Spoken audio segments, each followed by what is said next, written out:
the special branch, because all was going on at the discussion with them was all live on air. So you are not under arrest. Let me explain, you are not under arrest. Which part of the premises do you occupy? Is it a semi-detached or a detached house? Because there's movement up at one of the windows up there. Is anybody else in your house? Dr. Al-Masri still transmits from his London home via the internet.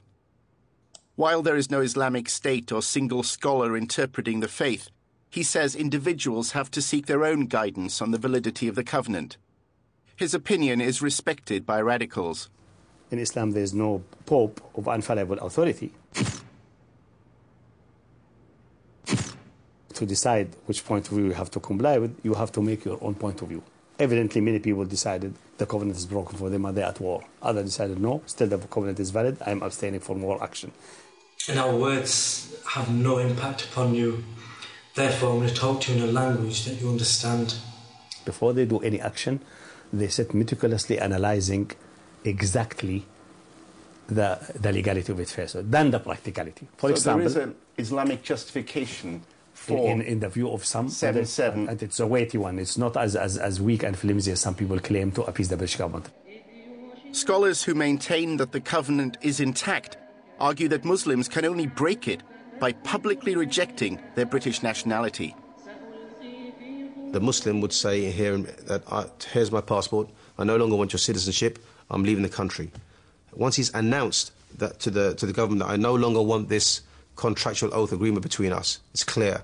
Then it's the only case, then it's broken, then he can do what he wants. That is nonsense when you say you have to give your passport back. We are in state of war, no covenant exists, and even if you need to deceive the British government and get a visa to get into the country to perform your duties as a Muslim, that's allowed.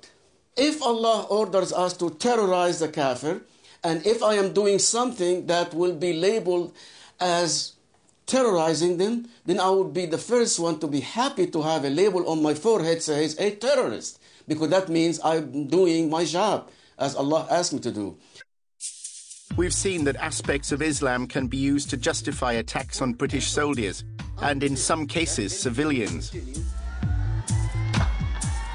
Now we find out what the government is doing to win the hearts and minds of British Muslims. One of the government's strategies is to attempt to de-radicalise those who support political Islam. To discover more, I went to the Royal United Services Institute in Whitehall. It's home to Britain's defence and security experts. They met for a conference called Understanding Radicalisation. 7th of July bombers stayed with their families, played with their friends, and absorbed our culture. Speakers tried to answer the question, what makes a man born and bred in Britain bomb and murder fellow citizens? And to my mind, it's indoctrination. They are being targeted. These are fantasists, wannabe terrorists, who, looking for some sense of identity and meaning in their lives, are joining on to some concept of some global ummah and some jihad that really has no connection to them. They are being preyed on, to my mind, by those that are wishing to harm us.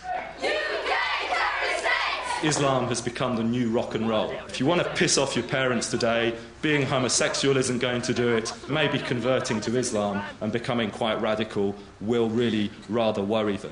Here from the Imam speaking, the mosque committee speaking, the youth... Sheikh Musa Edmani has advised the government on methods to de-radicalise students on university campuses. This is wrong, should not be done, and we must not do it. It's a cancer. And how do people catch it? Pardon? How is it caught? It's highly contagious. You caught out when we don't know the difference between your emotion and your reason. But the West's war on terror has merged anger with Islamic reasoning. Let's just go to the fatwa itself.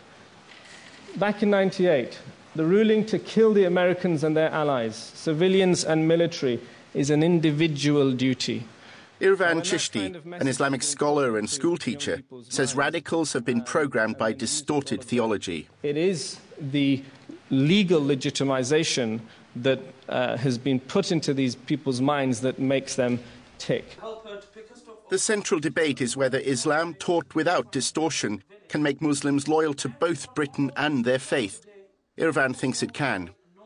If you don't have within your mindset and your mentality and your heart and soul a good, true, deep understanding of what it is, what Islam is all about, then someone who comes along with all these warped ideas is easily going to be able to convince you, because there's a vacuum there. The government has tried to fill this vacuum by moulding a British version of Islam. It announced that it must take on violent extremists' messages. Millions of pounds have been allocated to projects that promote a non-violent Islam. One of the first initiatives was in Bradford, where Muslim leaders agreed to launch a new school curriculum. We went to the first school to introduce the course, but were turned away at the gates. The teacher wouldn't talk to us. The curriculum was said to be too sensitive. Programs to de-radicalize Muslims apparently do not benefit from public exposure. If you're with someone who's deemed to be an extremist and you want to de-radicalize them, how do you start? I won't talk about it. Oh. Yeah. Because it's if they get to know. So the methods are very secretive in a sense. Yeah, the methods are.